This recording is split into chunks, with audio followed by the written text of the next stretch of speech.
Hello everyone, আসসালামু আলাইকুম। আমি আমেশা। তোমরা কী ভাবছো সকাল সকাল এই কচুর ডাঁটাগুলো নিয়ে আমি কোথায় যাচ্ছি? বলছি, আজকে আমি বানাবো কচু শাকের রেসিপি।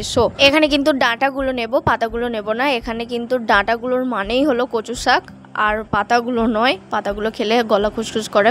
এরপর ডাঁটাগুলি আমি দুটি লেবু পাতা দিয়ে সিদ্ধ করতে দেবো। সিদ্ধ হয়ে গেলে এগুলোকে আমি জল ছড়াতে দেবো, আর জল ছড়ানোর আগে লেবু পাতাগুলো আমি তুলে ফেলে দেবো।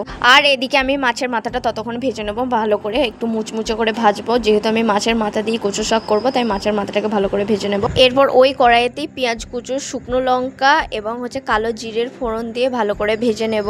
পেঁয়াজগুলি ভাজা হয়ে গেলে তাতে আদা রসুনের পেস্ট 1 চামচ, 1 চামচ হলুদ গুঁড়ো, 1 চামচ লঙ্কা গুঁড়ো দিয়ে মশলাটা ভালো করে কষাবো। কষানো হয়ে গেলে তার সাথে দুটো লেবু পাতার মাছের মাথাটা দিয়ে দেবো, এবং মাছের মাথাটার সঙ্গে 1 চামচ নুন দিয়ে দেব, আর 1 চামচ জিরে গুঁড়ো দেবো। দিয়ে কিছু অল্প পানি অ্যাড করব এতে, দিয়ে মাছের মাথাটাকে ভালো করে কষাবো। কষানো হয়ে গেলে তাতে কচু শাকটা অ্যাড করে দেবো।